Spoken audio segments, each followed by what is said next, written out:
Hello friends, very warm welcome to LK academy. आशा करता हूं कि आप सब अपने घर पे ठीक ठाक होंगे एंड आने वाली एग्ज़ाम्स के लिए प्रिपरेशन कर रहे होंगे। जैसे आपको पता ही है कि काफ़ी सारी एग्ज़ाम्स के डेट्स अब आना स्टार्ट हो गए हैं।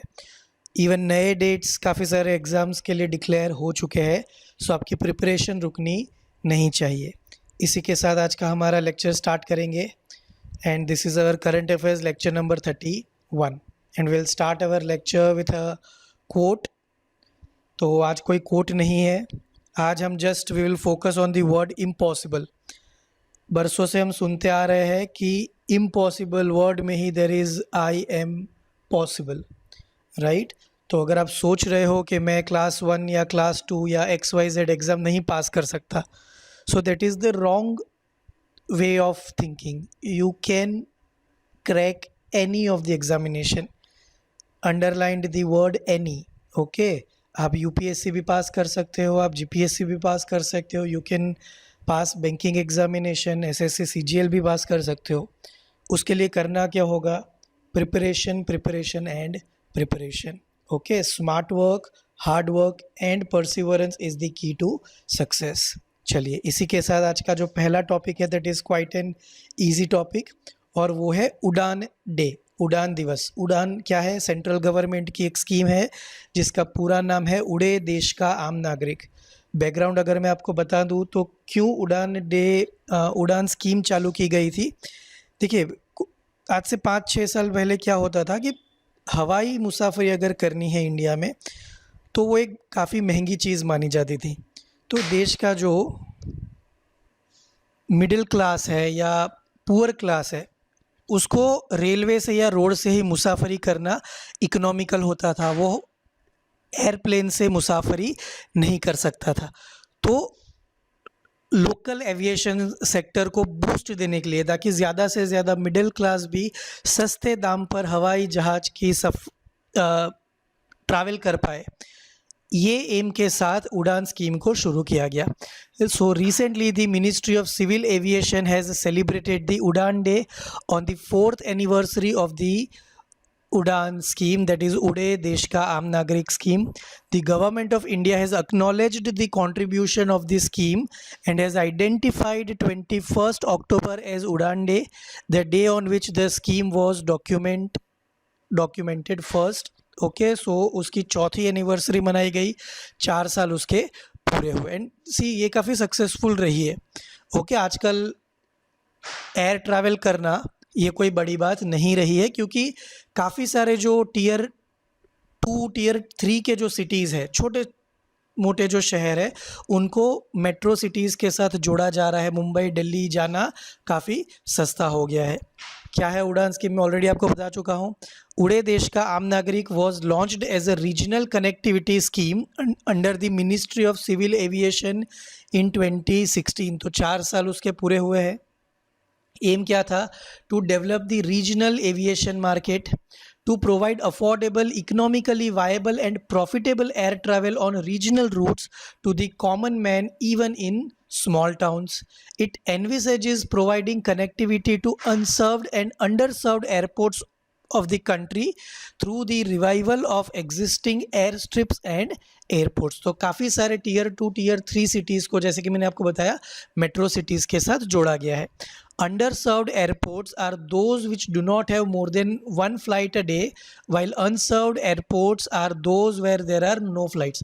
तो फेज़ वाइज जो अंडर सर्व्ड या नो सर्व्ड जो एयरपोर्ट थे, वहाँ पे फ़्लाइट की संख्या रीजनल कंपनीज़ के साथ मिलकर फ़्लाइट की संख्या को क्या किया गया? बढ़ाया गया।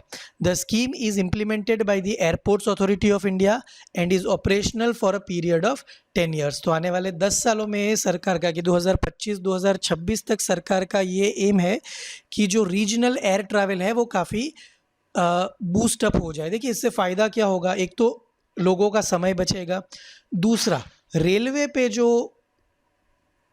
बर्डन आता है, ओके, ट्रैवल का, एक्सेसिव ट्रैवल का, वो कम हो जाएगा। अगर मुझे रेलवे में मान लीजिए 2000 किलोमीटर दूर जाना है, तो रेलवे का टिकट अगर 3000 का मुझे मिल रहा है, अगर वही टिकट मुझे मान लीजिए एयर ट्रैवल में 3500 रुपये का मिलेगा, तो what would I prefer?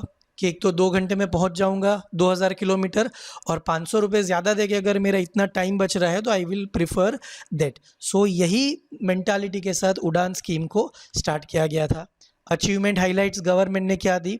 So created a virtuous circle where in the Udan routes feed the national network and the national routes further create new opportunities for the people across the country who then generate demand for more regional routes, played a major role in adding new airports and routes to the aviation landscape of the country। तो आए दिन जो नए नए roots है वो aviation ministry इसमें add करती रहती है। सजेशन क्या है आने वाले टाइम में इसको बेहतर बनाने के लिए? So those are suggestions made by the stakeholders, कि स्टेक होल्डर जो है जो इस इंडस्ट्री के साथ जुड़े हुए हैं, stakeholders should work towards making the Udan scheme sustainable on its own and improve its sufficiency. अब स्टेक होल्डर कौन हो गया? एक तो हो गया गवर्नमेंट, एक हो गई लोकल अथॉरिटी, राइट, एक हो गई प्राइवेट कंपनीज कि जो अपनी प्लेन सिस्टम चला रहे हैं या अपनी ट्रैवल एजेंसी चला रहे हैं। तो उनको कन्विंस होना पड़ेगा कि चलिए अगर कोई टियर 2 सिटी है और वहाँ से डेली अगर मुझे 100 लोग या 150 लोग दिल्ली जाने वाले मिल रहे हैं, सो मुझे वहाँ पे अपनी फ़्लाइट रखनी चाहिए, तभी जाके आने वाले 5 सालों में वहाँ पे ट्रैफिक बढ़ेगा। Airlines should undertake marketing initiatives so that more and more people can take advantage of the Udan scheme. More infrastructure is required for the successful implementation of the scheme across the country. आप आए दिन अखबार में पढ़ोगे कि जो tier 2 के जो एयरपोर्ट्स है उसको धीरे धीरे फेज़ वाइज उसको डेवलप किया जा रहा है, और उड़ान स्कीम एज ऑफ नाउ काफ़ी सक्सेसफुल हमें होती हुई दिख रही है। तो उसकी 4th एनिवर्सरी थी, और बेसिकली उड़ान स्कीम के बारे में क्या है, किसके साथ जुड़ा हुआ है, कौन सी मिनिस्ट्री के अंडर आएगा, उसका इम्प्लीमेंटेशन कौन सी एजेंसी करेगी, ये सारी चीज़ें आपको यहाँ पे पता होनी चाहिए।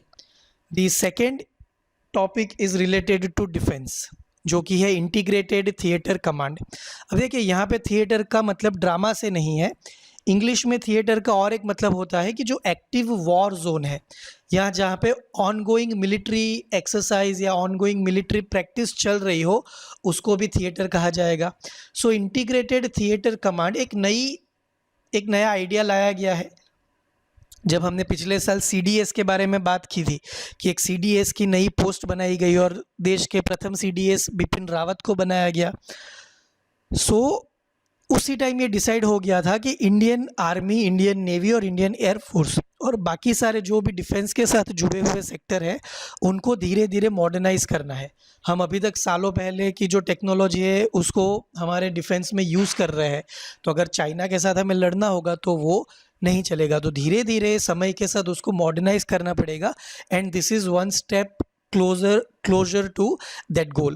As part of defense reforms after the appointment of the Chief of Defense Staff, that is CDS Bipin Rawat, the government is now working on the formation of integrated theater commands. Current situation क्या है? So the Indian Armed Forces currently have 17 commands. There are 7 commands in each of the Army and the Air Force, and the Navy has 3 commands. Each command is headed by a 4-star rank military officer. अब देखिए ये जो command होगा वो particular task के लिए trained होगा। There is one joint command in Andaman and Nicobar islands. It is the first tri-service theater command of the Indian Armed Force based at Port Blair in Andaman and Nicobar Island of India. तो सी नाम में ही आपको पता चल रहा है integrated command होगा ये। तो इंटीग्रेटेड कमांड का मतलब क्या होगा कि उसमें जो टीम बनेगी या उसमें जो बटालियन बनेगी वो कैसी होगी, जिसमें नेवी के भी अफसर होंगे, एयरफोर्स के भी अफसर होंगे और आर्मी के भी अफसर होंगे। क्योंकि जब war kind of situation generate होगी तो आपका जो एनिमी है वो ये नहीं देखेगा कि इन लोगों के पास नेवी के आदमी नहीं है तो हम वहाँ से हमला नहीं करेंगे। सो गवर्नमेंट ये चाहती है और CDS ये चाहते हैं कि जब भी वॉर जोन हो तो तीनों सेनाएं जो है हमारी उनके बीच एक इंटीग्रेटेड लिंक होना चाहिए, ताकि ज़रूरत पड़ने पर एक सेना की जो ताकत है उसको दूसरी सेना को मदद के लिए दिया जा सके। Okay, so it was created in 2001 to safeguard India's strategic interest in Southeast Asia and in the Strait of Malacca by increasing rapid deployment of military asset in the islands. The other tri-service command, the strategic force command, look after the delivery and operational control of the country's nuclear asset. तो ये जो उसके काम है कि भाई nuclear asset के ऊपर नज़र रखनी है, उसका गलत इस्तेमाल ना होने पाए, उसकी सिक्योरिटी करने का काम किसका है? एसएफसी का है. रिसेंट डेवलपमेंट क्या है इसमें? So the appointment of the CDS and the creation of the department of military affairs. 4 department already थे under the ministry of defence, उसमें DMA department of military affairs को ऐड किया गया था. कब? जब पिछले साल सीडीएस की पोस्ट को बनाया गया. So the appointment of the CDS and the creation of the department of military affairs are momentous step towards the integration and advancement of defense forces. CDS क्या है? So it is a single point military advisor to the government as suggested by the Kargil Review Committee in 1999. Kargil Review Committee के साथ हमने और एक committee का नाम लिखा था, that is Shekatkar committee, right? तो वो भी आपको याद रखना है. सो अब तक क्या होता था, तीनों जो सेनाएं थी हमारी, एयरफोर्स के जो चीफ थे वो अलग होते थे, आर्मी के चीफ अलग होते थे और नेवी के चीफ अलग होते थे. इन तीनों के ऊपर कोई कंसोलिडेटेड पोस्ट नहीं थी जो कि गवर्नमेंट को अच्छे से तीनों सेनाओं के बारे में ऑनेस्ट ओपिनियन दे सके. उनको इंटीग्रेट करने के लिए सीडीएस की पोस्ट को बनाया गया है. और सीडीएस की पोस्ट को देखिए 20 साल बाद करीब बनाया गया. 1999 में जो कमेटी बनी थी उन्होंने 2001 में अपनी रिपोर्ट दी थी. उस टाइम प्राइम मिनिस्टर थे अटल बिहारी वाजपेयी जी. तो उन्होंने इसको करना चाहा था, बट उसके बाद गवर्नमेंट बदल गई और कांग्रेस की जो गवर्नमेंट थी, यूपीए गवर्नमेंट ने सीडीएस की पोस्ट के ऊपर ध्यान नहीं दिया. 2019 में सीडीएस की पोस्ट को क्रिएट किया गया. सीडीएस क्या काम करेगा? So CDS oversees and coordinates the working of the 3 services. तो अब गवर्नमेंट और तीनों सेनाओं के बीच की लिंक कौन है? सीडीएस. उसका मेन काम क्या है कि भाई तीनों सेनाओं में कोई इंप्रूवमेंट की ज़रूरत हो, कोई कमियां हो उसको सुधारना हो, बजट की ज़रूरत हो, वो सारी चीज़ें वो डिफेंस मिनिस्टर तक पहुंचाएगा, मिनिस्ट्री ऑफ डिफेंस तक और गवर्नमेंट तक वो चीज़ें पहुंचाएगा. और जब क्रिटिकल सिचुएशन होगी तो गवर्नमेंट का सिंगल पॉइंट एडवाइज़र कौन रहेगा? CDS. As the head of the DMA, Department of Military Affairs, CDS is vested with the authority in prioritizing inter-service procurement decision. तो CDS को काफ़ी बड़े बड़े ऑथोराइजेशन दे दिए गए हैं ताकि गवर्नमेंट को हर छोटे काम में दखल ना देना पड़े. डिपार्टमेंट ऑफ मिलिट्री अफेयर्स के बारे में ऑलरेडी हम देख चुके हैं, एक बार और रिवीजन कर लेंगे. So the DMA is headed by the chief of defence staff, that is CDS. Work exclusively pertaining to military matters will fall within the purview of the DMA. Earlier these functions were the mandate of the Department of Defense. तो देखिए अब ये चीज़ भी आपको exam में पूछी जा सकती है कि डीएमए को जो काम दिया गया है वो पहले डिफेंस मिनिस्ट्री का कौन सा डिपार्टमेंट संभालता था? तो that department name was Department of Defense. The next logical step in the process of defense reforms is the formation of integrated theater commands to synergize the capabilities and combat potentials of the 3 services during war and peace. Teams headed by the vice chiefs of these 3 services have been constituted to study and submit recommendations on the formation of various integrated commands. The study on the Air Defense Command is in advanced stage of completion. तो Air Force already अपना जो recommendation है वो government को सौंपने की तैयारी में है. मिलिट्री और नेवी जो है हमारा वो भी उसको फॉलो करेंगे. और इंटीग्रेटेड थिएटर कमांड क्या है? जैसे कि मैंने आपको बताया. So an integrated theatre command envisages a unified command of the 3 services under a single commander. Okay, कोई अलग अलग उसके चीफ नहीं रहेंगे, एक ही चीफ रहेगा. वो जो आदेश देगा वो ऑफिसर्स को फॉलो करना होगा. For geographical theatres meaning areas that are of strategic and security concern. तो अब तो हमारी सारी ही बॉर्डर स्ट्रेटेजिक कंसर्न वाली है. पाकिस्तान परेशान कर रहा है, चाइना यहाँ से परेशान कर रहा है, बांग्लादेश से घुसपैठियों को रोकने के लिए हमारी बॉर्डर को सुरक्षित करने की ज़रूरत है, right? So the commander of such a force will be able to bear all resources at his disposal from the Army, Indian Air Force, Navy with seamless efficiency. जैसे कि मैंने आपको बताया ऑलरेडी आर्मी, नेवी और air force में अपनी अपनी अलग अलग बटालियन तो बना के रखी है, but there is no integrated battalion as of now. कोई एक इंटीग्रेटेड ग्रुप नहीं है. तो इंटीग्रेटेड थिएटर कमांड वो चीज़ होगी जहाँ पे तीनों में से सैनिक को बुलाया जाएगा, एयरफोर्स के भी ऑफिसर्स होंगे, नेवी के भी ऑफिसर्स होंगे और आर्मी के भी ऑफिसर्स होंगे। The integrated theatre command will not be answerable to individual services. वो सीधा किसको आंसर करेगा? CDS को आंसर करेगा। Integration and jointness of the three forces will avoid duplication of resources. The resources available under each services will be available to other services too. तो मान लीजिए एक चौथी फोर्स बनाई जा रही है, okay. The services will get to know one another better, strengthening cohesion in the defense establishment। बताया ना मैंने आपको कि अभी तक कोई लिंक नहीं था, और इसी की वजह से हम 1999 में जो हमारी जो इंटेलिजेंस थी वो वीक साबित हुई थी। जीते थे बट वो आ क्यों गए हमारे बॉर्डर में, वो सवाल तब उठा था। तो तब ये पता चला कि कोई इंटीग्रेशन हमारी सेनाओं के बीच है ही नहीं। मिलिट्री वालों को ये नहीं पता कि एयरफोर्स वाले क्या कर रहे हैं, और एयरफोर्स वालों को ये नहीं पता कि नेवी वाले क्या कर रहे हैं। तो इसकी वजह से क्या होता था, कई बार ऐसा होता था कि जो टेक्नोलॉजी से हम जीत सकते थे युद्ध, तो वो नेवी को पता ही नहीं होता था कि मिलिट्री के पास ये चीज़ है। अब वो चीज़ नहीं होगी। अगर मिलिट्री को युद्ध के टाइम ज़रूरत पड़ी कि भाई नेवी के पास ये टेक्नोलॉजी है और यहाँ पे नेवी हमें हेल्प कर सकता है, तुरंत वो चीज़ CDS को बता दी जाएगी, और CDS नेवी के सारे रिसोर्सेज को कहाँ अलॉट कर सकते हैं? मिलिट्री को अलॉट कर सकते हैं।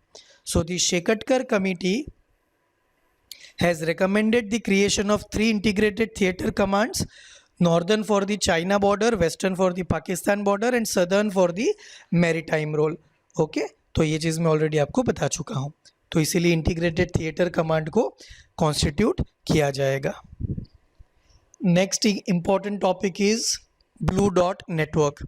ओके, देखिए अब ये भी ऑलरेडी ये टॉपिक हम पिछले साल देख चुके थे कि ब्लू डॉट नेटवर्क क्या है। ब्लू डॉट नेटवर्क चाइना को काउंटर करने के लिए Japan, okay, now this is not the prime minister of Japan, okay, जब शिंजो आबे जापान के प्राइम मिनिस्टर थे तब ब्लू डॉट नेटवर्क इनिशिएट हुआ था। That's why this photo is given. आपको मुझे बताना है कि शिंजो आबे के बाद अभी पिछले महीने ही जापान के प्राइम मिनिस्टर चेंज हुए हैं, उन्होंने रिजाइन कर दिया था शिंजो आबे ने। उनकी जगह किसको कौन आया है प्राइम मिनिस्टर बनकर, वो नाम मुझे आपको बताना है। ओके, कमेंट सेक्शन में मुझे बताइए। सो जापान, USA और ऑस्ट्रेलिया ने मिलकर चाइना को काउंटर करने के लिए ब्लू डॉट नेटवर्क बनाया है। क्या है ये ब्लू डॉट नेटवर्क? तो मैं एक सिंपल एग्जांपल आपको बता देता हूँ कि आपको अगर कोई लोन देना है, ओके, कोई कंट्री जो एक छोटा सा उसको लोन देना है, तो चाइना एक काफ़ी शोशा करके एक बड़ा सा बैंक खोल के बैठा है।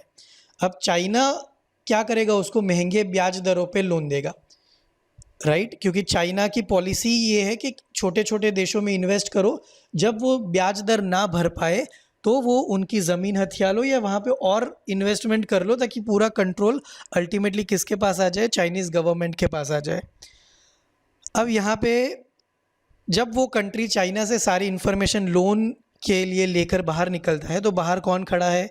जापान, ऑस्ट्रेलिया और USA खड़ा होगा, ओके, उनका एक एजेंट खड़ा होगा। वो बताएगा कि चाइना जो प्रोजेक्ट आपको बता रहा है वो आपके कंट्री के लिए वायबल है या नहीं। ठीक है, आप इतने पैसे अगर चाइना से लेते हो तो कितना एम्प्लॉयमेंट जनरेट होगा, कितना पैसा आपको चाइना को देना पड़ेगा, उतना पैसा आप जनरेट कर पाओगे या नहीं कर पाओगे, हम उससे सस्ते में आपको बेटर डील दे सकते हैं। ये सारी चीज़ें उस कंट्री को बताने का काम कौन करेगा? In the Asia Pacific region Blue Dot Network. Okay, क्योंकि एशिया पैसिफिक रीजन में और इवन इन अफ्रीका में भी धीरे धीरे चाइना का जो वजूद है, वर्चस्व है, वो धीरे धीरे डोमिनेंस जो है वो क्या हो रहा है? बढ़ रहा है। तो ये ना USA को पसंद है, ना जापान को पसंद है, ना ऑस्ट्रेलिया को पसंद है। और अगर एशिया पैसिफिक में चाइना के साथ लड़ना होगा तो किसकी ज़रूरत पड़ेगी? सेकेंड लार्जेस्ट इकोनॉमी कौन सी है एशिया पैसिफिक में? इंडिया। तो इसीलिए इंडिया को ये ग्रुप ज्वाइन करने के लिए इनवाइट किया गया है। ओके, जब ये था ही, जब हम पढ़े थे तभी भी हमने ये डिस्कस किया था कि आने वाले कुछ महीनों में इंडिया को भी इसके साथ जोड़ लिया जाएगा। और देखिए कुछ ही महीनों में हालात इतने बिगड़ चुके हैं चाइना के साथ कि India most probably blue Dot network को ज्वाइन कर लेगा। क्यों? क्योंकि इंडिया भी अब उस पोजीशन में है कि हम म्यांमार है, फिलीपींस है, मालदीव्स है, ऐसे जो छोटे छोटे कंट्रीज़ हैं उनको हम आजकल क्या कर रहे हैं? सॉफ्ट लोन दे रहे हैं, कम ब्याज दर पे उनको लोन दे रहे हैं। तो इंडिया भी इस नेटवर्क में जुड़ेगा, ऐसा प्रेडिक्शन लगाया जा सकता है. So a group of US senators in a letter has asked India to join the Blue Dot Network. A letter also begged India's decision to invite Australia to the annual Malabar Naval Exercise. ये already हमने news में देख लिया है कि Malabar exercise में Australia ने हामी भर दी है कि we will also participate in the Malabar naval exercise, जिसमें चाइना ने काफ़ी पुरजोर से अपना अपोजिशन दर्ज करवाया है. बट ना यूएसए चाइना की सुनने को रेडी है, ना इंडिया चाइना की सुनने को रेडी है. ब्लू डॉट नेटवर्क क्या है ऑलरेडी मैं आपको बता चुका हूँ. This is the theory. The BDN was formally announced on the 4th of November 2019 at the Indo-Pacific Business Forum in Bangkok, Thailand. It is led by the USA along with Japan and Australia. It is a multi-stakeholder initiative to bring together governments, the private sector and civil society to promote high quality trusted standards for global infrastructure development. अब देखिए क्यों ज़रूरत पड़ी. तो श्रीलंका का ही अगर मैं आपको एग्जांपल दूं, तो श्रीलंका में जो हम्बनटोटा पोर्ट है उसके लिए श्रीलंका ने चाइना से काफ़ी ज़्यादा ब्याज दर पे $1 मिलियन का लोन लिया था. अब हम्बनटोटा पोर्ट बन के रेडी हो गया, बट जो चाइना ने प्रेडिक्शन श्रीलंका को दिया था कि इतने लाखों नौकरियां हो जाएगी, इतना आपको पर डे का इनकम हो जाएगा और उससे आप हमारा लोन चुका देना, ऐसी कोई चीज़ श्रीलंका में होती हुई नहीं दिखी. अब चाइना तो आके खड़ा हो गया कि चलो अब आपका प्रोजेक्ट तो हमने पूरा कर दिया, अब हमें हमारा जो लोन पे पैसा लिया है, जैसे बैंक वाले करते हैं राइट. अगर आप बैंक में इंस्टॉलमेंट नहीं दिए 1-2 महीना, तो सीधे बैंक वाले आपके घर पे आ जाएंगे, या तो आपका गाड़ी ले जाएंगे या फिर आपके ऊपर केस कर देंगे. अब चाइना ने क्या किया, जब श्रीलंका के पास इतना इनकम ही नहीं है हम्बनटोटा पोर्ट से, तो वो पैसे कैसे रिटर्न करेगा. तो चाइना ने उसको एक ऑल्टरनेटिव सोल्यूशन दिया कि आप क्या करो, हम्बनटोटा पोर्ट का जो कंट्रोल है वो सारा हमें दे दीजिए, हम हमारा लोन का जो पैसा है वो उससे भरपाई कर लेंगे. अब लोन का अमाउंट इतना बड़ा था कि श्रीलंका को आने वाले 99 साल तक के लिए वो हम्बनटोटा पोर्ट का कंट्रोल किसको देना पड़ा, चाइना को दे देना पड़ा. तो इसको माइलस्टोन मानकर ये जो देश है वो साथ में है ऑस्ट्रेलिया, जापान और यूएसए, कि श्रीलंका के साथ तो ये एक किस्सा हो गया है. बाकी जो देश दुनिया में छोटे कंट्रीज़ है, चाइना वहाँ भी यही पॉलिसी लगा रहा है. तो उन कंट्रीज़ को साथ में लाने के लिए ब्लू डॉट नेटवर्क बनाया गया. It is expected to serve as a globally recognized evaluation and certification system for roads, ports and bridges with a focus on the Indo-Pacific region.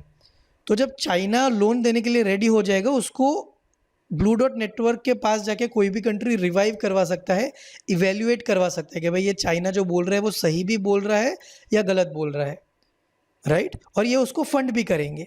Infrastructure projects would be graded on depth, environmental standards, labor standards, etc.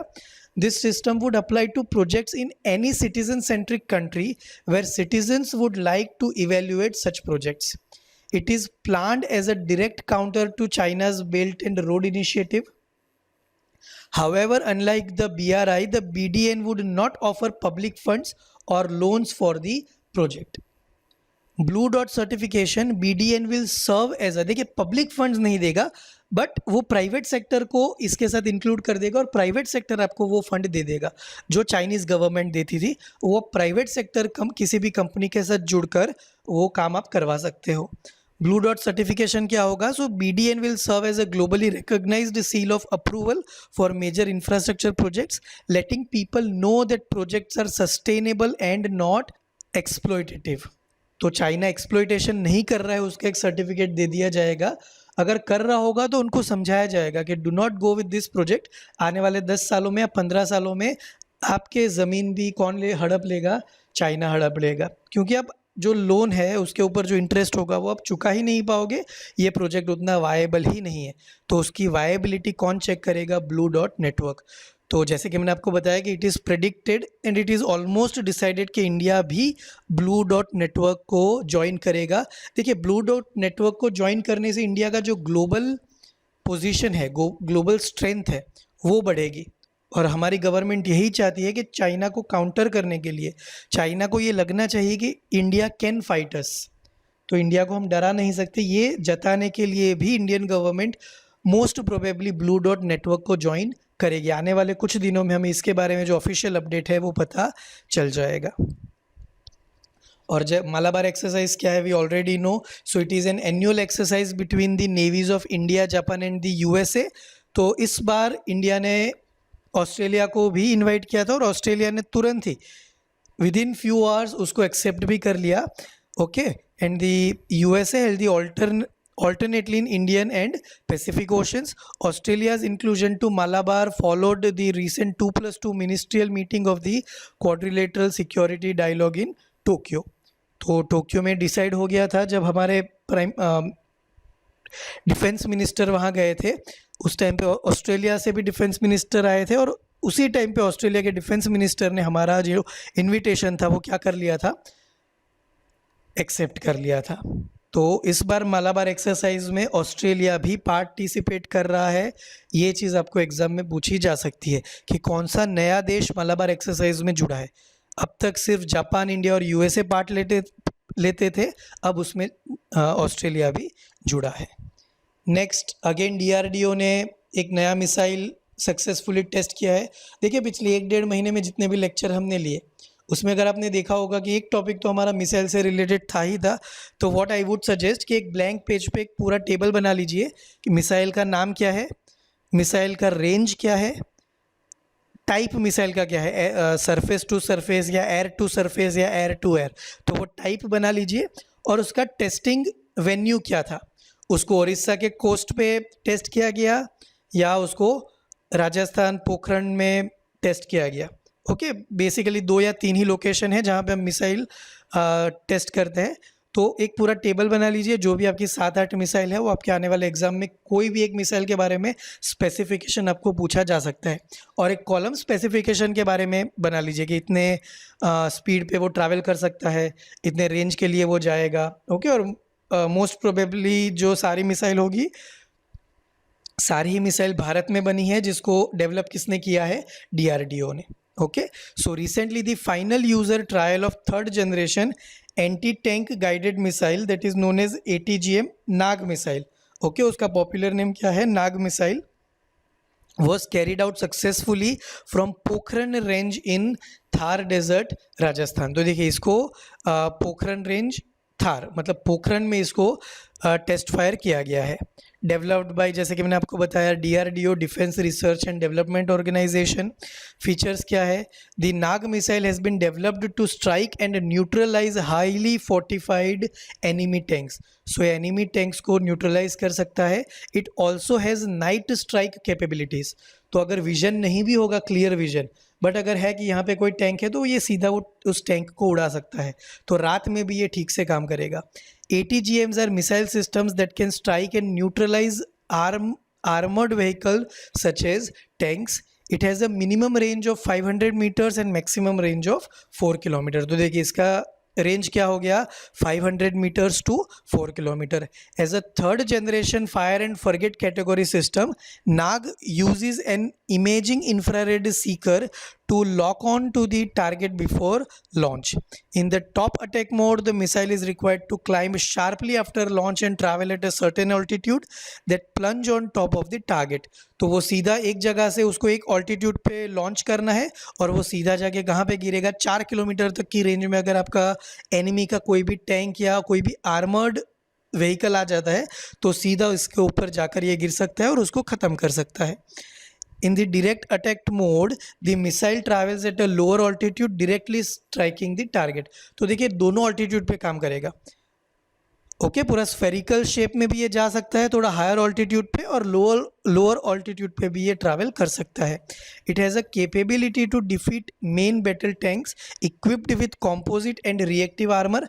The Nag missile carrier is a Russian origin BMP system with amphibious capability. BMP-2 is a mechanized infantry fighting vehicle version of NAG ATGM. DRDO is currently in the final stages of the development of the helicopter launched version of NAG missile called the Helena, which has undergone successful test in 2018. सो 2018 में इसका initial Helena, तब Helena क्या है कि नाग missile जिसको launch कहाँ से किया जाएगा, हेलीकॉप्टर से भी वो लॉन्च हो सकेगा। तो उसका फाइनल टेस्टिंग जो है वो अभी इन प्रोसेस है, आने वाले कुछ महीनों में उसको भी फाइनल टेस्ट कर दिया जाएगा और उसके बाद उसको मिलिट्री में या नेवी में शामिल कर लिया जाएगा। तो ये नाग मिसाइल का सफल परीक्षण किया गया DRDO की तरफ से, कहाँ पर, थार डेजर्ट में, पोखरण रेंज में। सिग्निफिकेंस क्या है, देखिए सारा सबका सिग्निफिकेंस क्या है, हमारी डिफेंस सिस्टम को स्ट्रेंथन करना। Okay, so with this final user trial Nag will enter the production phase. अब DRDO इसका प्रोडक्शन करके सप्लाई कर सकता है मिलिट्री को, आर्मी को और नेवी को, एयरफोर्स को। The missile will be produced by defence public sector undertaking Bharat dynamics limited, whereas ordnance factory Medak will produce the Namica. Okay, तो देखिए भारत डायनेमिक्स लिमिटेड के साथ मिलकर जो कि एक PSU है, मतलब गवर्नमेंट फंडेड कंपनी है, वो इसको प्रोड्यूस करेगी। DRDO बता देगी कि इस तरह से उसको प्रोड्यूस करना है। This means that the Indian army will no longer have to import this weapon from either Israel और the USA for the range of 4 kilometres. देखिए स्वनिर्भर भारत में मदद होगी इससे, बेशक होगी। हमारी जो लोकल डिफेंस इकोनॉमी है या जो लोकल डिफेंस इंडस्ट्री है उसको बूस्ट मिलेगा। It was due to unavailability of a credible anti tank weapon that India had to buy around 200 pieces of spike anti tank missiles from Israel as emergency purchase after the aggression by the people's liberation army in Ladakh. तो देखिए हमारे पास अब तक ये नहीं था, तो हमें इमरजेंसी में 200 पीसेस कहाँ से मंगवाने पड़े थे, इजराइल से मंगवाने पड़े थे। अब जब हमारे पास प्रोडक्शन स्टार्ट हो जाएगा तो हम 200 की जगह 2000 पीस भी एक्स्ट्रा बनाकर आर्मी में लोगों को दे सकते हैं। Further the army is currently using second generation Milan 2T and Konkurs ATGMs and has been looking for about third generation missile, जो कि ज़्यादा मॉडर्नाइज होगी, ज़्यादा एक्यूरेट होगी, to diminish the enemy, which are important for stopping advancing enemy tanks और other missile system. Already हम काफ़ी सारी बात कर चुके हैं पिछले 1-1.5 महीने में। Missiles have been developed by India under integrated guided missile development programme. तो ये एक पूरा integrated guided missile development programme है हमारी गवर्नमेंट का, जिसके अंडर DRDO सारी मिसाइल्स डेवलप करता है। And these are the other missiles that we already have, और उसको धीरे धीरे मॉडर्नाइज किया जा रहा है।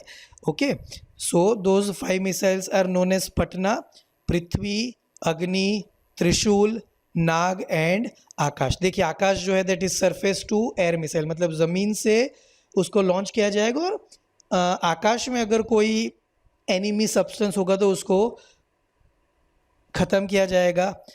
नाग इज एंटी टैंक मिसाइल। अभी हमने पढ़ा कि कोई आर्मर्ड वेपन अगर होगा या आर्मर्ड व्हीकल होगा तो उसको क्या किया जाएगा, ख़त्म किया जाएगा। Trishul is surface to air missile, Agni and Prithvi is a ballistic missile. तो ये पांचों का नाम आपको याद रखना है, उसका काम क्या है वो आपको याद रखना है। It was conceived by doctor APJ Abdul Kalam to enable India attain self sufficiency in the field of missile technology. देखिए APJ अब्दुल कलाम का कंट्रीब्यूशन हमारे देश के लिए कितना है। He was a true visionary, right. अगर वो ये विजन नहीं रखते कि भाई इंडिया को सस्टेनेबल बनना है मिसाइल के सेक्टर में, तो हो सकता है कि हम आज इतना आगे ना होते। तो उनका कंट्रीब्यूशन आपको याद रखना है, और इसी कंट्रीब्यूशन की वजह से उनको बाद में देश का राष्ट्रपति बनाया गया, राइट, देश का प्रेसिडेंट बनाया गया 5 सालों के लिए। So it was approved by the government of India in 1983 and completed in March 2012। Other recent test जिसके बारे में ऑलरेडी हम देखिए रुद्रम के बारे में बात कर चुके हैं, स्मार्ट के बारे में बात कर चुके हैं, शौर्या के बारे में बात कर चुके हैं। सो एक बार just you need to revise it. और जैसे कि मैंने आपको बताया एक टेबल बना लीजिए ताकि आने वाले 1-1.5 महीने में भी there are multiple test waiting, तो उसी टेबल में आपको पूरे नोट्स बनाने की ज़रूरत नहीं है, जस्ट टेबल मेंटेन कर लीजिए और ईजिली आप कंपेरिजन के थ्रू उसको याद रख पाओगे। नेक्स्ट टॉपिक है again related to defense and that is related to INS Kavaratti. तो कवरत्ती क्या है, बेसिकली कवरत्ती है हमारा कैपिटल है कहाँ का, लक्षद्वीप का। So recently INS Kavarati has been formally inducted in the Indian Navy at the Naval Dockyard in Eastern Naval Command, Visakhapatnam. It is named after the capital of the Lakshadweep group of islands. It is the last of the 4 indigenously built anti-submarine warfare. तो ये आपको underline word है, it is anti submarine warfare stealth corvettes built under Project 28 by Garden Research Shipbuilders and Engineers, Kolkata. तो वहाँ ये company ने उसको बनाया है, GRSE ने। The ship is regarded as one of the most potent ASW stealth corvettes to have been constructed in India, as it joins 3 other ships of the same class, that is INS Kamorta, INS Kadmat and INS Kiltan at the ENC। तो ये 4 है जो पूरी तरह से indigenously India में ही build किए गए हैं। और वो कौन सी टाइप के शिप है?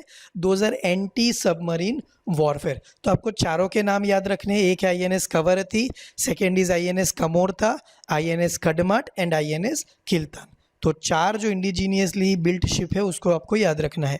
Its induction is a game changer in the eastern seaboard eastern seaboard जो आपका पूरा बे ऑफ बंगाल वाला जो एरिया है, जहाँ पे चाइनीज़ डोमिनेंस हमेशा देखने को मिलता रहता है, वहाँ पे ये हमें काफ़ी अच्छा फ़ायदा पहुँचाएगा, specially with the Chinese submarines trying to increase their presence in the Indian ocean. It has enhanced stealth features resulting in reduced radar cross section achieved by the superstructure along with optimally sloped surfaces। तो ये उसके significance क्या है और उसके जो specification है वो आपको यहाँ पे दिए गए हैं। INS Kavarati and INS Kiltan are the first 2 major warships in the country to have the unique feature of the superstructure made of the carbon fiber composite material। It has the high indigenous content with the state-of-the-art equipment and system to fight in nuclear, biological and chemical warfare conditions. Some of the major equipment system developed indigenously include combat management system, torpedo tube launchers and infrared signature suppression system। तो ये जो major system है जो navy ships में use होती है वो सारी इंडिजीनियसली डेवलप की गई है, मतलब कि इंडिया में ही किसी ना किसी कंपनी ने उसको डेवलप किया है और फिर उसको नेवी को हैंडओवर किया गया है। The high level of indigenisation incorporated in the production accentuates the objectives of the Atmanirbhar Bharat initiative. The ship in the reincarnation of the erstwhile Arnala class missile corvette of the same name, INS Karavati P-80, a ship that played an important role in the liberation of Bangladesh in 1971, जिसको अब क्या कर दिया गया है, retarded कर दिया गया है, वो अब नेवी में काम नहीं आता है। नेक्स्ट इज अगेन काफ़ी इंपॉर्टेंट ग्लोबल न्यूज़ है that Pakistan to remain on FATF grey list. So the financial action task force जो कि देखती है कि कोई देश आतंकवाद के ऊपर कितना काम कर रहा है और मनी लॉन्ड्रिंग के ऊपर कितना काम कर रहा है, तो उसके लिए उसके ऊपर नज़र बनाने के लिए जो एजेंसी बनाई गई थी उसको नाम दिया गया था FATF financial action task force has decided to keep Pakistan on the grey list till the next review of its compliance to the recommendations in February 2021। तो पिछले 1-1.5 साल से पाकिस्तान ग्रे लिस्ट में ही है। इंडिया काफ़ी पुश कर रहा है कि पाकिस्तान को भी ईरान और नॉर्थ कोरिया की तरह ब्लैक लिस्ट में डाल दिया जाए, but FATF as of now, और बीच में ये कोविड वाला सिचुएशन है तो FATF पाकिस्तान को बेनिफिट ऑफ डाउट दे रहा है और 3-4 महीनों के लिए उसको ग्रे लिस्ट में ही रखा जाएगा। That is also bad situation for Pakistan, but India is pushing hard to move Pakistan to black list from the grey list. The decision was taken after a 3-day virtual plenary session. Pakistan remains on grey list, so the FATF had issued the 27-point action plan after placing Pakistan on the grey list in June 2018। देखिए almost over 2 years Pakistan grey list में ही है और तब से FATF उसको बार बार मौका दिए जा रहा है और ग्रे लिस्ट में डाले जा रहा है। The action plan pertains to curbing money laundering and terror financing. That is a global fact that जितने भी आतंकवादी या टेररिस्ट ग्रुप्स है वो ज़्यादातर आपको पाकिस्तान के हिस्से में देखने को मिलेंगे। FATF पाकिस्तान को ये बोल रहा है कि आप उनके ऊपर एक्शन लीजिए, उनके ऊपर केस चलाइए, उनको ख़त्म कीजिए, तो आपको ग्रे लिस्ट से हटाया जाएगा। But Pakistan is failed to take any action. ये जो 27 पॉइंट जो दिए गए थे, उनको पूरा एक लिस्ट दिया गया था कि ये चीज़ हो जानी चाहिए तभी आपको ग्रे लिस्ट से हटाया जाएगा, उसमें से उन्होंने 2 या 3 एक्शन पे काम किया है, remaining are as it is. So recently the task force's internal cooperation review group noted that Pakistan had compiled with 21 points. Since 2007, the ICRG has analyzed high-risk jurisdictions and recommended specific action to address the money laundering or terror financing risks emanating from them. The recent plenary session, the FATF observed that Pakistan has made progress across all action plan items and has largely addressed 21 of 27 action items. Keeping Pakistan on the grey list, the FATF strongly urged Pakistan to swiftly complete its full action plan by February 2021. तो और India ये prove करने में लगा है कि ये गलत है, पाकिस्तान कुछ नहीं कर रहा है, चाहे FATF कुछ भी कह रहा हो। तो इंडिया का वॉइस भी काफ़ी बेटर करता है। तो now we have to see कि February 2021 में क्या डिसीजन लिया जाता है। As of now Pakistan to remain in grey list. The points on which Pakistan failed to deliver included its lack of action. Now this is just only for your understanding. आपको prelims में ये specification नहीं पूछे जाएंगे। But Masood Azhar का India के साथ क्या रिलेशन है, ये सारी चीज़ें आपको किसी ना किसी सवाल के थ्रू पूछी जा सकती है। तो this is for your self study, एक बार पढ़ लीजिए तो आपको क्यों FATF ने पाकिस्तान को ग्रे लिस्ट में रखा है वो आपको अंडरस्टैंडिंग यहाँ पे हो जाएगा। और उससे देखिए, ग्रे लिस्ट में रखने से पाकिस्तान को तो नुकसान हो ही रहा है, ब्लैक लिस्ट में अगर उसको डाल दिया जाएगा तो और ज़्यादा नुकसान होगा। क्यों? क्योंकि UN या कोई भी जो फंडिंग एजेंसी है, ग्लोबल फंडिंग एजेंसी, वो पाकिस्तान में अपना पैसा नहीं डाल पाएगी, जैसे कि अभी हो रहा है ईरान और नॉर्थ कोरिया के साथ, राइट। ना वर्ल्ड बैंक आपको पैसा देगा, ना IMF आपको पैसा देगा, ना यूनाइटेड नेशंस का कोई प्रोग्राम आपको वहाँ पे चलाया जाएगा, ये UN पैसा देगा। तो जब ग्लोबल इन्वेस्टमेंट आपके यहाँ पे नहीं आएगा तो आपकी जो इकोनॉमी है वो ढंग से आगे नहीं बढ़ पाएगी। Okay, so these are the consequences for Pakistan that FATF listing makes it extremely difficult for Pakistan to get financial aid from the International Monetary Fund, the World Bank and the European Union. तो बाहर से कोई project के लिए पैसा लाना पाकिस्तान के लिए काफ़ी मुश्किल हो चुका है। रिस्पॉन्स ऑफ डिफरेंट कंट्रीज़, तो काफ़ी सारे कंट्रीज़ तो ऑलरेडी पाकिस्तान के खिलाफ हो चुके हैं। क्यों पाकिस्तान के खिलाफ हो चुके हैं? क्योंकि पाकिस्तान किसकी पैरवी करता है? चाइना की पैरवी करता है। और आजकल पूरे दुनिया में एंटी चाइनीज सेंटीमेंट को धीरे धीरे बढ़ावा मिल रहा है। So Turkey proposed that the members should consider Pakistan's good work and instead of waiting for completion of the remaining 6 of the 27 parameters, FATF on site team should visit Pakistan to finalise its assessment. अब देखिए, Turkey का जो president है वो Muslim extremist है, so that's why he is against India, and one he is against India, Turkey is with Pakistan. On-site team are permitted only after jurisdiction complete their action plans. Normally such a visit is a signal for exit from the grey or blacklist. When the proposal was placed before the plenary, no other members seconded the move. तो Turkey के सिवाय किसी ने भी पाकिस्तान को grey list से हटाने के लिए सपोर्ट नहीं किया।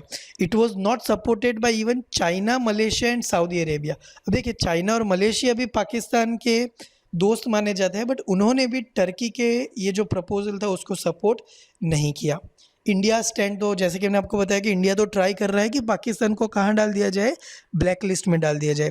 सो Pakistan continues to provide safe haven to terrorist entities and individuals and has also not yet taken any action against several terrorist entities and individual including those prescribed by the UNSC such as Masood Azhar, Dawood Ibrahim and Zaki ur Rehman Lakhvi. तो इनके खिलाफ अभी भी पाकिस्तान ने कोई action नहीं लिया। तो इंडिया यही प्रोजेक्ट कर रहा है कि चाहे 21 छोटे छोटे पॉइंट में उसने काम कर भी लिया है, बट बाकी के जो रूट से जो काम करना चाहिए या ऑन ग्राउंड जो काम करना चाहिए वो वहाँ पर नहीं हुआ है, इसीलिए पाकिस्तान को कहाँ डाल देना चाहिए, ब्लैक लिस्ट में।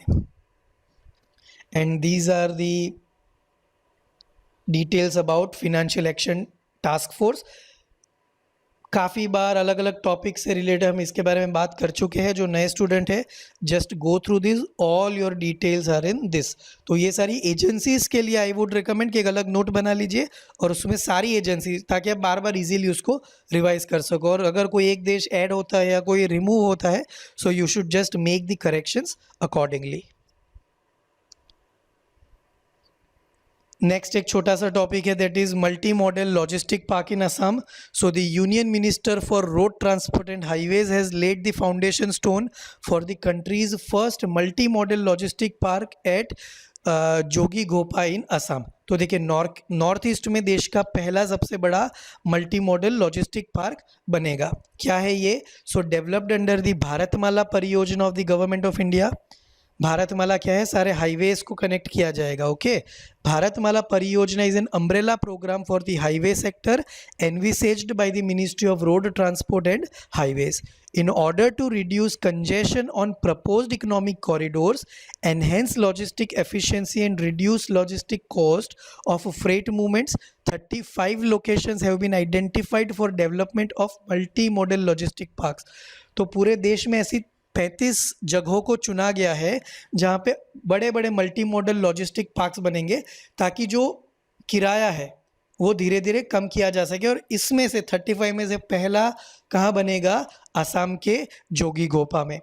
It will have direct connectivity with National Highway 17, the proposed Jogighopa waterway terminal on Brahmaputra, the newly constructed Rupsi and Guwahati airports as well as the main railway route। देखिए, यहाँ पे भी newly constructed Rupsi and Guwahati airports, जिसको उड़ान के तहत ही बनाया गया है। तो नॉर्थ ईस्ट का भी देखिए कितना अच्छी तरीके से यहाँ पे डेवलपमेंट किया जा रहा है। India will be able to establish trade with Bangladesh through the Jogighopa waterway terminal. It will have all the, अब देखिए, एक बार बांग्लादेश के साथ जब बढ़ेगा तो ऑटोमेटिकली म्यांमार और म्यांमार से सटे हुए जो भी आसियान कंट्रीज़ है उसके साथ हमारा ट्रेड बढ़ेगा। It will have all the facilities like warehouses, railway siding, cold storage, custom clearance houses, yard facility, जितना भी लॉजिस्टिक के लिए जो भी फैसिलिटीज़ चाहिए वो यहाँ पे होगी। आपको याद हो तो हमने गंगा वाटरवेज के बारे में बात किया था, तो वहाँ पे भी ऐसे लॉजिस्टिक पार्क बनाए जा रहे हैं। The park will reduce trade cost by 10% and have cargo capacity of 30 million metric tonnes per year. तो इतना सामान आप बेच सकोगे per year, 13 million metric tonnes. The project will serve as a growth engine for the economic development of the state and the north east and provide direct और indirect employment to nearly 20 lakh people. तो ये भी काफ़ी महत्वाकांक्षी project central government का बताया जा रहा है, जो कि नॉर्थ ईस्ट के साथ साथ उड़ीसा, बिहार और वेस्ट बंगाल जैसे स्टेट्स को भी हेल्प करेगा। नेक्स्ट एक काफ़ी इंपॉर्टेंट न्यूज़, इंडिया को ILO का चेयरमैन बनाया गया है आफ्टर 35 ईयर्स। ILO क्या है? अंतर्राष्ट्रीय श्रम संगठन, International Labour Organization. So after 35 years India has assumed the chairmanship of the governing body of International Labour Organization, the only tripartite United Nations agency since 1919. The ILO brings together governments, employers and workers of 187 member states. Member states का मतलब है यहाँ पे countries. Okay, सो 187 countries है जो ILO की members है। To set labour standards, develop policies and devise programmes promoting decent work for all women and men. The ILO became the first specialized agency for United Nations in 1946। तो देखिए, ये UN के बनने से भी पहले सिंस 1919 ILO काम कर रहा था। उसके बाद जब UN बना तो पहली जो एजेंसी जिसको UN का मतलब UN में मिलाया गया, that was ILO। The principal means of action in the ILO is setting up the international labor standards in the form of conventions and recommendations। Conventions are international treaties and are instruments which create legally binding obligations on the countries that ratify them.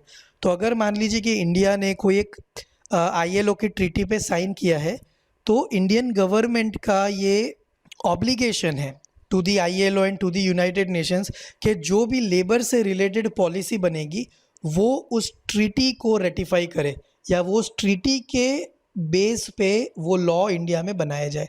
अगर ऐसा नहीं होता तो ILO legally bound कर सकता है India को. Recommendations are non binding. Okay, recommendation non binding है but conventions are binding. Recommendations are non binding and set out guidelines orienting national policies and actions. It received the Nobel Prize in 1969. तो ILO को 1969 में Nobel prize मिल चुका है. UN की दूसरी कौन सी agency थी जो हमने नोबेल प्राइज़ पिछले 1-2 लेक्चर में बात की थी, जस्ट अगेन उसको रिवाइज कर लीजिए. ओके, जिसने काफ़ी सारे देशों में हंगर के लिए काफ़ी अच्छा काम किया था.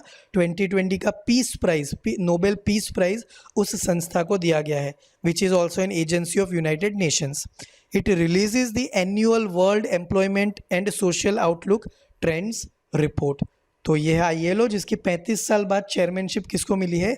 इंडिया को मिली है. Labour and employment secretary Apurva Chandra.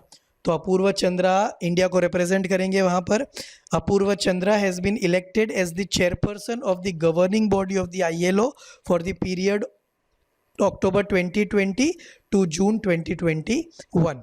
The chairperson of the governing body of ILO is a position of international repute. तो इंडिया का काफ़ी स्टेचर, ग्लोबल स्टेचर जो है वो इससे बढ़ेगा. The governing body is the apex executive body of the ILO. Governing body, that is shortly known as GB. GB meets thrice a year in March, June and November. It takes decision on ILO policy, decides the agenda of the International Labour Conference, adopts the draft program and budget of the organization for submission to the conference and elects the director general. अब देखिए India को ऐसे time में इसकी chairmanship मिली है जब पूरी दुनिया में लेबर लॉज को बदलने की या इम्प्रूव करने की ज़रूरत है. और कोविड-19 और पोस्ट कोविड-19 एरा में जब इंडिया के पास इसकी चेयरमैनशिप आई है तो पॉलिसीज़ को शेप करने में इंडिया का काफ़ी बड़ा हाथ होगा. The broad policies of the ILO are set by the International Labour Conference, which meets once a year in June in Geneva, Switzerland. Chandra will be presiding over the upcoming governing bodies meeting to be held in November 2020. तो नवंबर में जो meeting होगी उसमें अपूर्व चंद्रा उसको जो charge है वो ले लेंगे. It will provide a platform to appraise participants of the transformational initiative taken by the government in removing the rigidities of the labor market, besides making intention clear about the universalization of social security to all workers in the organized or unorganized sector. The 4 codes on wages, industrial relations, social security and occupational safety, health and working conditions are expected to improve ease of doing business and safeguard the interest of workers. तो कैसे जो on ground जो worker काम कर रहा है, okay, या बड़ी बड़ी MNCs में या गवर्नमेंट इंस्टीट्यूशन में जो लोग काम कर रहे हैं उनको किस तरीके से ज़्यादा से ज़्यादा जॉब सिक्योरिटी दी जा सके, इसके लिए जो पॉलिसीज़ बनाने का काम है वो कौन करेगा? ILO करेगा. And this is the position of international repute. और वो भी कोविड-19 के टाइम में जब पूरी दुनिया में एम्प्लॉयमेंट क्राइसिस वाला सिनेरियो खड़ा हो रहा है तो इंडिया का पॉलिसी शेप करने में काफ़ी बड़ा हाथ होगा और इंडिया का जो रेप्यूट है वो भी आने वाले समय में बढ़ेगा. इंडिया एंड ILO, तो these are just for your self study. एक बार इसको गो थ्रू कर लीजिए. कब कब इंडिया ने आगे चेयरमैनशिप अक्वायर की है 2020 से पहले. ओके, तो वो सारी डिटेल आपको यहाँ पे दी गई. और इंडिया ने देखिए कितने 41 कन्वेंशन है ILO के, उसको रेटिफाई किया है. मतलब हम जो संसद हमारे जो लॉ बनाएगी तो इन 41 कन्वेंशंस को ध्यान में रखकर लेबर लॉज बनाए जाएंगे. So this is the important slide for your self study. तो ये था आपका आज का लेक्चर. होमवर्क में आपके लिए है PM मातृवंदना योजना, किसान सूर्योदय योजना जो कि और गुजरात में प्राइम मिनिस्टर ने पिछले वीक ही इसको लॉन्च किया है along with that Girnar ropeway. तो गिरनार रोपवे के साथ काफ़ी सारे जो इवेंट थे उसमें से एक इवेंट था टू लॉन्च किसान सूर्योदय योजना। जस्ट आइडिया ले लीजिए, इसको डीप में हम आने वाले लेक्चर्स में डिस्कस करेंगे। And third is overview of national education policy. So एक बार हमें नेशनल एजुकेशन पॉलिसी को रिवाइज कर लेना है। ऑलरेडी हमने काफ़ी डिटेल में उसको पढ़ लिया है। आने वाली किसी भी एग्ज़ाम में नेशनल एजुकेशन पॉलिसी से 1-2 सवाल आने की संभावना है। ओके, तो ये आपका आज का लेक्चर था। अगर कोई इशू है तो let me know. Till then stay home, stay safe, thank you.